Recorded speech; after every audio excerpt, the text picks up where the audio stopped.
Lenin had a phrase that there are decades when nothing happens, but there are weeks when decades happen. And I believe we're now in these weeks. And can you see any signs of celebration in Tel Aviv about the fact that Egypt will shortly be a democracy? No, because they know that a democratic Egypt could not possibly lock the gates of Gaza and starve the Palestinian people under the orders of Israel and America. BBC is a national disgrace. The Bush and Blair Corporation, I dubbed it, in the run-up to the Iraq War. And it never lost its reputation. It's come to something where Rupert Murdoch's news station, Sky, is better than the BBC, which even we pay for, as you said, by a compulsory poll tax that we're forced to pay on pain of imprisonment to maintain a broadcaster which is a slave to British and American foreign policy, which doesn't have the guts even to broadcast a charitable appeal by the Disasters Emergency Committee, when the other broadcasters, commercial broadcasters, were ready to do so. I believe that the BBC is a national disgrace, and I don't believe that that's going to change. Some of the biggest names in American journalism, newspapers, are bankrupt now already. British newspapers are losing circulation by the millions year on year, because people no longer believe them. People no longer need them, because with the internet and with Facebook and YouTube and websites, The Guardian Online has 100 million readers a week. Now, it's not perfect, The Guardian, but it's a lot better than the rest.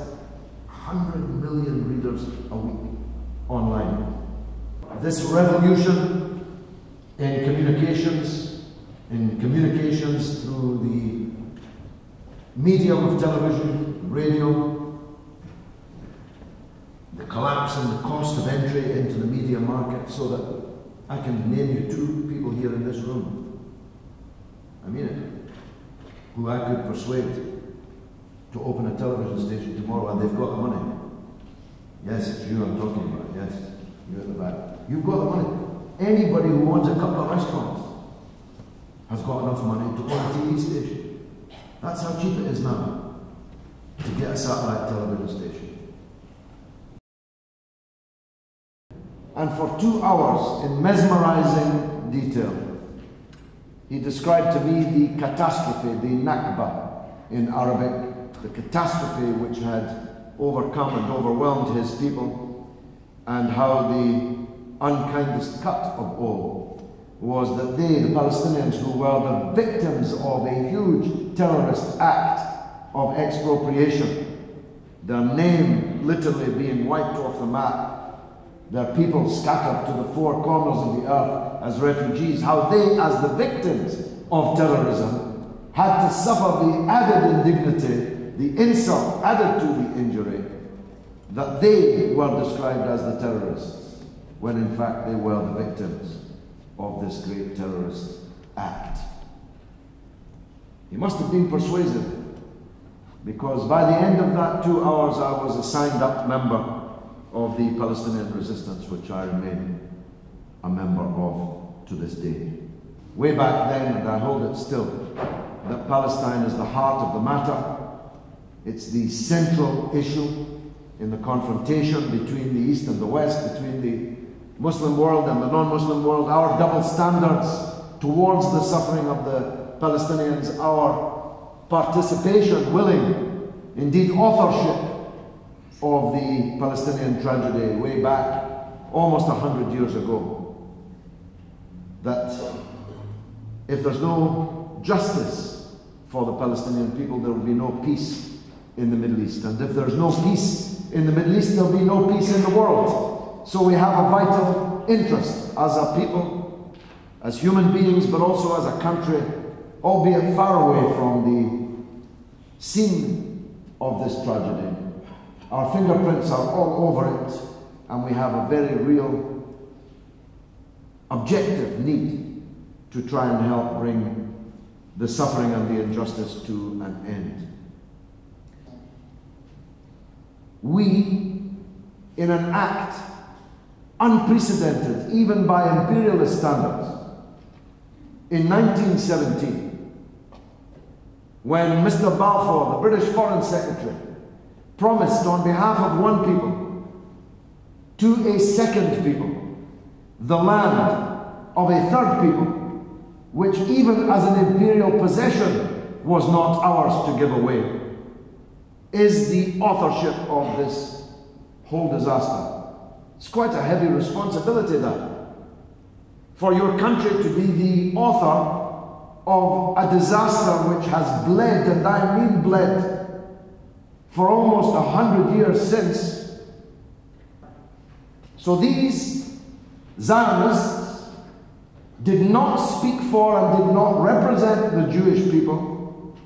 We did not possess Palestine in order to give it away, yet we promised it to them without consulting any of the three peoples involved. The British were never asked, did they want to be the author of such a crime? The Jews were never asked, did they want to be declared foreigners and aliens in all the lands in which they lived?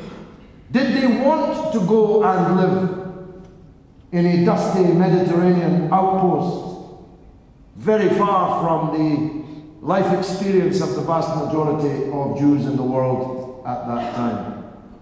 And most importantly of all, did anybody ask the Palestinian people who lived there, who owned the land there, whose fathers and mothers for thousands of years had lived there, if they wanted their country to be wiped off the map and be colonized by millions of people from France and Britain and Russia and America, especially America, as years went on? I wanted to make the point to you that at that time, no one dreamt of using a biblical justification for this Zionist settler state. Indeed, in the negotiations with the British, the Zionist leaders negotiated a whole series of places where they would establish their Zionist settler state.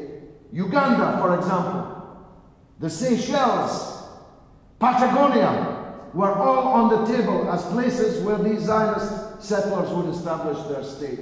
It never occurred to them to claim that God or the Bible somehow gave them a title to go and take someone else's country.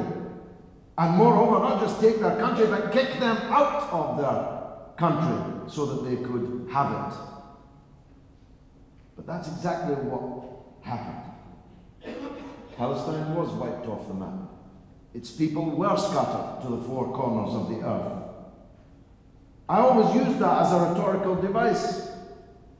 A few months ago, I discovered its literal truth. I was on a speaking tour of Canada.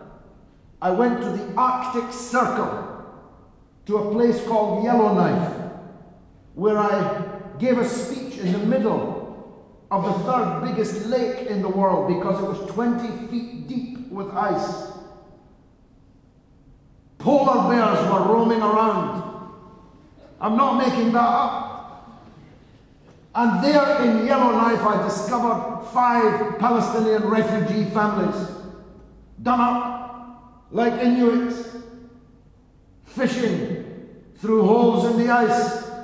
Little Palestinian children who, when I asked them what it was like to be from Yellowknife, answered, "We are from Haifa, we are from Jerusalem, we are from Nazareth," even though neither they nor their parents had ever set foot in Palestine.